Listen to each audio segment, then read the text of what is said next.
A estrada para mim representa liberdade.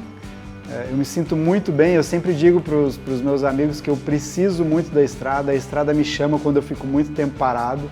Eu planejo as minhas viagens, mas eu sempre gosto de deixar um pouco ao acaso, né? E eu aprendi muita coisa com a estrada, principalmente viajando das formas que eu viajo, a primeira de mochila e agora a segunda de bicicleta, de viver apenas com o necessário, carregar só o que eu preciso, porque a força para carregar quem tem que fazer sou eu. Então a gente desapega um pouco forçado, mas aprendendo que você consegue viver com muito pouco.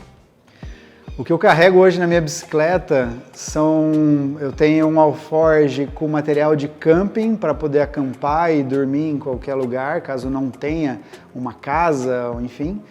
Eu tenho num outro alforge roupas. Num outro eu tenho blusas encamadas, porque a minha viagem vai sentido sul, então eu vou pegar bastante frio. Então eu tenho camadas, né, segunda pele, um fleece, um pullover, uma capa de chuva.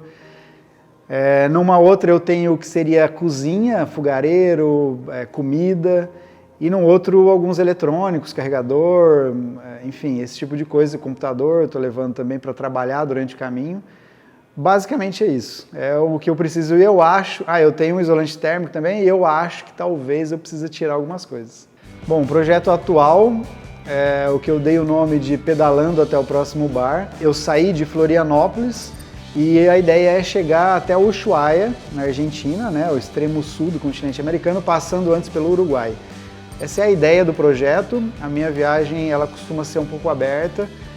Eu vou pegando dicas durante o caminho, as dicas das pessoas locais são sempre melhor do que você só pesquisar pela internet, então eu vou vivendo essas dicas assim, mudando se for preciso a viagem, mas basicamente esse é o meu norte, esse é o meu roteiro. Eu fiz um livro da viagem anterior que chamava de Carona até o Próximo Bar, e agora talvez vai se chamar de Pedalando até o Próximo Bar, com a ideia de contar as aventuras do caminho, não é um guia de cervejarias ou de cervejas.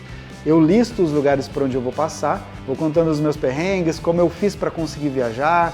As pessoas têm muita dúvida em relação a quanto que gasta, como que quantos quilômetros pedalam por dia, que bicicleta precisa ter. Então eu quero trazer também esse tipo de informação, para aí ver se a galera se anima a não necessariamente fazer viagens tão longas, mas a ver que dá para viajar de formas diferentes, mais baratas e se divertindo igual. A cerveja artesanal, ela entrou na minha vida em 2007, eu morei em Barcelona e curiosamente nessa época lá não era uma região muito voltada para cerveja artesanal, mas sim mais para o vinho, mas eu conheci cerveja artesanal lá. Quando eu voltei para o Brasil eu decidi que eu queria trabalhar com isso e em 2009 eu comecei a trabalhar, fui morar em Curitiba e comecei a trabalhar numa loja de cervejas artesanais, mestrecervejeiro.com, e a partir dali comecei a estudar e viver o mundo da cerveja artesanal, que me chamou muita atenção, porque cada copo de cerveja tinha uma história diferente. Então eu comecei a estudar sobre isso, fiz curso de sommelier, fiz curso de produção de cerveja e sempre gostei muito de viajar. Então a minha primeira grande viagem com o tema cerveja foi em 2014, quando eu saí para viajar todos os estados do Brasil de carona, conhecendo bares e cervejarias. E depois agora a viagem de bicicleta como outro meio de transporte, mais inusitado também, e para viajar conhecendo bares e cervejarias, as culturas locais, as pessoas que fazem as cervejas e as histórias por trás disso tudo. Até agora o mais curioso foi, eu estou pedalando muito pela BR-101 e aí em determinado momento eu estava pedalando, parou do meu lado uma ciclista e ela parou do meu lado, começou a pedalar junto comigo e começou a falar, não perguntou nada, ela começou a contar a história da vida dela e falar que é a primeira vez que ela estava pedalando na BR, e falou que estava indo para casa da filha e começou a contar um monte de coisa e eu não tinha nem tempo de falar nada e de repente, quando ela parou e deu uma pausa e eu ia falar alguma coisa, ela foi embora. E aí eu fiquei sem entender muita coisa, o que estava acontecendo. Depois lá na frente, ela pegou e me deu tchau e eu segui viagem e ela foi embora. Então eu achei isso bem curioso. E depois eu estava atravessando ali em Laguna a ponte Anita Garibaldi e no meio da ponte eu parei para tirar umas fotos, né? e do outro lado da pista, né, na outra pista, um outro ciclista parou, me viu e falou para eu esperar, pegou a bicicleta, atravessou as duas pistas, que eu achei super perigoso, e foi ali ter comigo, né, tirou umas fotos, e ele era um deficiente auditivo, e era mudo também, e mesmo assim ele fazia leitura labial, perguntou, né, eu conseguia entender onde que eu estava, ele perguntou onde eu estava indo, ele conseguia me entender, então foi bastante inusitado, assim. E no mais, todo lugar que eu paro, num posto de gasolina ou dentro da cidade, se eu estou um pouco tempo parado, sempre alguém vem me perguntar, porque vê a bicicleta carregada, perguntar de onde eu estou vindo e para onde eu estou indo.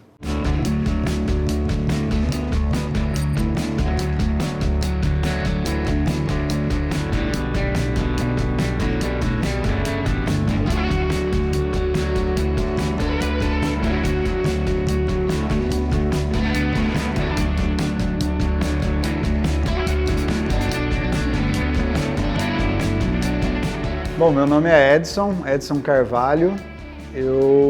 De formação, eu sou publicitário, mas eu sou na minha concepção, apaixonado pela vida, gosto de viver o inusitado, gosto de conhecer pessoas, gosto de conhecer lugares.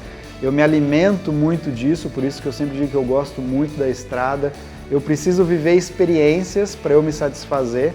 E meu grande trunfo é que eu estou conseguindo, né, construir isso sendo o meu trabalho hoje. A cerveja, ela é o mote, né, mas a grande viagem é um clichê, mas é o caminho, né, onde as coisas acontecem. E a cerveja é para brindar toda essa vida cheia de aventuras e emoções que eu acabo vivendo.